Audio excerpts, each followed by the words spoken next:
is a great hall. This is what I was trying to explain. Stood as we went into Scooby, where that big barn was. This is it. And that is where the Lord of the Manor would be. Every great hall, if you hear the word manor house, it's usually a house like this, a manor house. A manor is just an estate. And this is a manor house or hall house because it's built around a great hall. And this style of building goes back, 1100s, 1000s before. It was the way buildings were made, a universal template. You'd have a great hall because many houses just had a hall and a small, short cross wing. We've got a short one here and we've got a large range.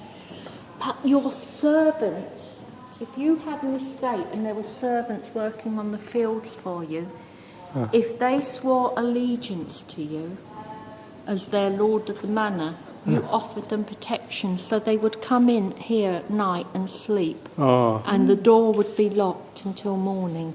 Everyone could have safety by being able to sleep in the lord of the manor's house for protection. It was all part of being the lord. And at Scooby, the lord of the manor was the archbishop. And when the archbishop was away, then it was William Brewster's father who was in charge as bailiff. A bailiff. That was the position the archbishop gave him. And post is the position that the crown gave. So you can see how dangerous it was for William to have a band of dissidents at Scooby.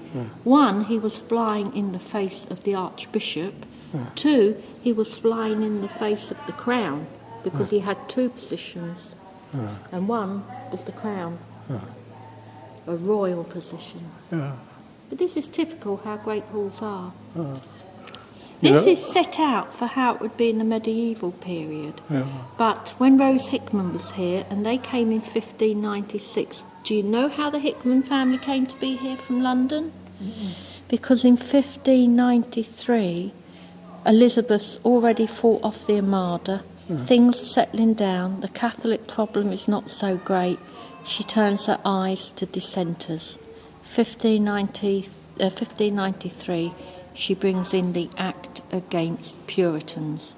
You are no longer allowed to be a Puritan. You're not allowed to encourage anyone else to be a Puritan either. So the gauntlet was going down. And lots of Puritans left London. Many who might have got a job at court couldn't anymore. So, and I know that William Hickman, it was a tough time for merchants, and his brother had offered one of the officials there £1,000 for a position for William at court, and it was turned down. £1,000 was worth £1 million today.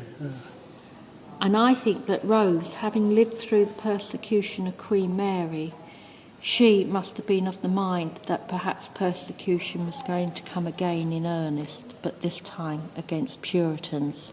And this house happened to come up for sale with its own port. So it meant they had their own ships. If trouble brewed and push came to shove, is a saying we have here. Do you have that saying? When push comes to shove? If things got really bad, they could help people out of the country, just like she had done in the reign of Mary. So that was why they bought this house. And her father knew this house when he was alive because Henry VIII visited here in 1541. He brought Catherine Howard with him because Lord Borough, who owned the house at that time, was a chamberlain to Anne Boleyn. He had been a member of Anne Boleyn's household. He was very fond of her, very fond of the new Protestant religion. But when Henry wanted her brought to trial for treason and adultery, Borough, he was forced to be one of the jury to find her guilty. And they were going to find her guilty. There was no question that a jury was going to find her innocent. Nobody was going to speak out against the king.